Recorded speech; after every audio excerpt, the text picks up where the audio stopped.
जैसे पिंड का सरपंच होता है ना, प्रमुख होता है, इसी तरह अपने भारत के सरपंच है। ये 12 ज्योतिर्लिंग एक ब्राह्मण स्त्री की देन है। उसके पुत्र नहीं हो रहे थे, वो प्रतिदिन मिट्टी की शिवलिंग बना करके इनका पूजन करके तालाब में विसर्जन करती थी। भोलेनाथ की कृपा से उसके एक पुत्र हुआ और उस ब्राह्मण पत्नी का नाम था घुसमा। एक दिन भोलेनाथ उसके सामने खड़े हो गए, प्रसन्न होकर के बोले, घुसमा मैं तुम्हारी भक्ति से यदि प्रसन्न हूँ, तुम वरदान मांगो, तुम क्या चाहती हो? उसने कहा, प्रभु यदि आप देना चाहते हैं तो आप मेरे नाम से यहाँ पर स्थापित हो जाइए और संसार का कल्याण करिए। तो उसका नाम था घुसमा। तो भगवान भोलेनाथ घुसमेश्वर के नाम से प्रसिद्ध हो गए। बोले घुसमेश्वर भगवान की जय। यहाँ 4 धाम के भी दर्शन होते हैं। एक केदारनाथ केदारेश्वर धाम है। केदारेश्वर धाम 4 धाम में से एक धाम है। ये त्र्यंबकेश्वर नासिक में इनमें तीनों देवता विराजमान है, ब्रह्मा विष्णु महेश। ये गंगा गोदावरी यहीं उत्पन्न हुई है। ये गौतम ऋषि और अहिल्या की देन है। ये काशी विश्वनाथ महाराज है, काशी त्रिशूल में बसी है भोलेनाथ के, काशी में मुक्ति मिलती है। काशी भगवान भोलेनाथ का घर है। ये नागेश्वर गुजरात में। जैसे किसी को काल सर्प दोष लगता है तो इनकी पूजा करवाने से काल सर्प दोष समाप्त हो जाता है, क्योंकि ये नागों के राजा है। और हर मंदिर में काल सर्प दोष की पूजा नहीं होती। जिस मंदिर में 12 ज्योतिर्लिंग की स्थापना हो, जैसे यहाँ या तो शिप्रा नदी उज्जैन या तो त्र्यंबकेश्वर नासिक, अन्यथा और किसी मंदिर में नहीं होती। ये जो है रामेश्वर धाम है, जिसकी स्थापना भगवान श्री राम जी ने की थी, तो रामेश्वर धाम हो गए। भगवान श्री राम ने कहा, जो रामेश्वर में जो गंगा जल से अभिषेक करवाएगा उनको सुख शांति प्रदान करूंगा और अंत में उन्हें धाम को प्राप्त होंगे। ये भीमाशंकर है, भीमशंकर नाम के राक्षस को वध किया था, उनके नाम से स्थापित है। और ये बाबा बैजनाथ धाम, बाबा बैजनाथ धाम पाली बिहार। ये रावण के दिन रावण को घर ले जाना चाहते थे लंका, लेकिन घमंड के कारण नहीं ले जा सके, रास्ते में स्थापित हो गए भोलेनाथ। तो बाबा बैजनाथ धाम हो गए, बाबा बैजनाथ धाम हो गए, रामेश्वर धाम हो गए, केदारेश्वर धाम हो गए। चौथा धाम है जगन्नाथ धाम, जहाँ भगवान विष्णु विराजमान है। तो नीचे विराजमान राम जी, सीता जी, राधा कृष्ण जी दोनों विराजमान है। ये ओंकार नर्मदा नदी किनारे, नर्मदा नदी सभी नदियों में पवित्र है, गंगा से भी ज्यादा पवित्र है। नर्मदा नदी के कंकर में शंकर जी का वास होता है। वहाँ भक्त जाते हैं, गंगा स्नान करते हैं, जो भी नीचे पत्थर पा गए उनको अपने घर लाते हैं, उनकी पूजा करते हैं। उनको बोलते हैं नर्मदेश्वर, नर्मदा जी के शंकर। ये उज्जैन के महाकाल हैं। इनके ऊपर प्रतिदिन ताजी भस्म चढ़ती है, चीता की जो राख होती है और भस्म आरती होती है इनकी। ये उज्जैन के महाकाल हैं। सभी ज्योतिर्लिंगों में से अलग है। सभी ज्योतिर्लिंगों का मुख उत्तर की तरफ है, इनका दक्षिण की तरफ। आपने सुना होगा काल भी उसका क्या करे जो भक्त हो महाकाल का। ऐसा क्यों कहते हैं इन्हीं के नाम से? क्योंकि इनका मुख दक्षिण की तरफ है। दक्षिण का मालिक होता है यमराज, और ये है काल, और ये है महाकाल। ये काल की तरफ देखते रहते हैं, बोलते रहते हैं कि मेरे भक्तों से नहीं बोलना, नहीं फिर मैं बता दूं तुमको अच्छे से, अगर तुम काल हो तो मैं महाकाल हूँ। इन्होंने एक बार काकभूषण जी को श्राप दे दिया था। आपको समय नहीं होगा, नहीं तो इनकी कथाएं बहुत है। इन्होंने एक बार काकभूषण जी को श्राप दे दिया था उज्जैन में। उन्होंने अपने गुरु का अपमान कर दिया। जब अपमान कर दिया तो गुरु तो कुछ नहीं बोले। गुणाम अंधकार रूनाम प्रकाश, जो अंधकार से जो प्रकाश की तरफ ले जाए वही गुरु होते हैं। यहाँ सत्संग भी करते हैं भक्तों के साथ, लेकिन उसके लिए समय होना चाहिए। तब जो है जब गुरु को अपमान कर दिया तो इनसे बर्दाश्त नहीं हुआ। इन्होंने क्रोध में आकर के और श्राप दे दिया। बोले तू अकड़ा हुआ बैठा जा, आज घर सर्प हो जाए, तू 84 लाख योग में भटकेगा, तुझे बहुत कष्ट मिलेगा।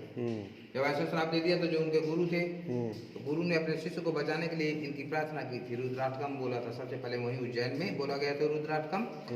नमामि समीशान निर्वाण रूपम विभुम व्यापकम ब्रह्म वेदा स्वरूपम निजम निर्गुणम निर्विकल्पम निरीहम चिदाकाशमाकाश वासम भजेहम निराकार ओंकार मूलम तुरीयम गिरा ज्ञान गोतीतमीशम गिरीशम करालम महाकाल कालम कृपालम गुणागार संसार पारम नतोहम। रुद्राष्टकम बड़ा नहीं तो पूरा सुना देते आपको। इस रुद्राष्टकम से प्रसन्न हो गए भोलेनाथ। उन्होंने कहा, हे भोलेनाथ, आप कालों को भी काल महाकाल है, इस बालक को क्षमा कर दो। तब भोलेनाथ प्रसन्न हो गए और आकाशवाणी हुई, सुनि बिनती सर्वज्ञ शिव देख विप्रनुराग पुनि नव मंदिर वाणी भय दुज्वरे बड़े मांगो। भोलेनाथ प्रसन्न हो गए, ये बड़े दयालु हैं, तुरंत प्रसन्न भी हो जाते हैं। और कहा, ब्राह्मण देवता मैं तुम्हारी बिनती से अति प्रसन्न हूँ, तुम वरदान मांगो, तुम क्या चाहते हो? ब्राह्मण देवता ने क्या कहा, जव प्रसन्न प्रभु मोपन्नाथ दिन पन्ने निज पद भक्त देव प्रभु पुनि दूसरे बरे देव। बोले, हे भोलेनाथ, यदि आप मेरे ऊपर प्रसन्न हैं तो आप मुझे अपनी भक्ति प्रदान करिए, और मुझे एक दूसरा वरदान चाहिए। दूसरा वरदान क्यों मांग रहे हैं? अपने शिष्य को बचाने के लिए। किसके लिए? जिसने अपमान किया। आज वो नीलगिरी पर्वत में प्रतिदिन कथा करते रहते, हमेशा के लिए वो अमर हो गए। कैलाश पर्वत के बगल में अलकापुरी है, जो धन के मालिक है कुबेर, वहाँ कुबेर का निवास रहता है अलकापुरी में।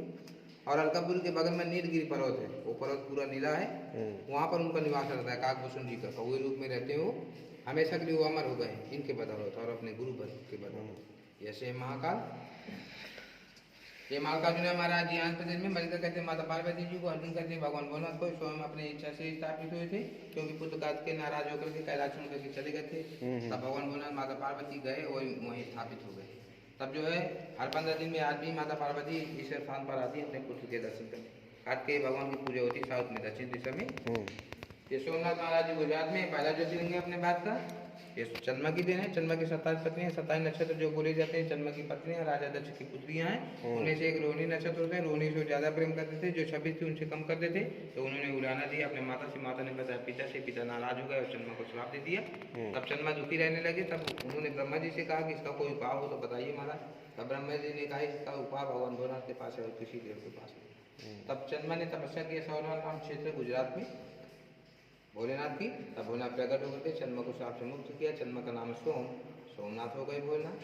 रामेश्वर की जब स्थापना भगवान श्री राम जी ने की तब भगवान भोलेनाथ की बढ़ाई क्या की कि लिंग थाप विधवत करी पूजा, शिव समान प्रिय मोहि न दूजा।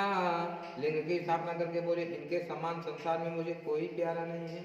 और क्या बोले शिवद्रोही मम दास कहावा, सो नर मोहि सपने नहीं भावा। वो जो शिवद्रोह करते हैं, जो शिव की पूजा नहीं करते और मेरी पूजा करते हैं, मुझे पाना चाहते हैं, वो मुझे सपने में भी नहीं पा सकते। मुझे पाने के लिए इनकी पूजा करनी पड़ेगी और पाएंगे तो पाएंगे कैसे? भक्त का भाव कैसे होना चाहिए? निर्मल मन जन सो मोहि पावा, मोहि कपट छल छिद्र न भावा। बोले जिनका मन निर्मल है, भाव शुद्ध है, हृदय साफ है, कोई मुझे पा सकता है। जिनके अंदर कपट है, छल छिद्र है, पाखंड है, पाखंड भी तो बहुत करते हैं, वो मुझे सपने में भी नहीं पा सकते। इसलिए जो भी यहाँ भाव और श्रद्धा के साथ आते हैं, इनके दर्शन करते हैं, इनकी पूजा करते हैं, भगवान भोलेनाथ उनकी मन की मनोकामना पूर्ण करते हैं। यहाँ से कोई निराश होकर नहीं जाता। ये 12 ज्योतिर्लिंग का दरबार है। ये पहला ज्योतिर्लिंग है अपने भारत का।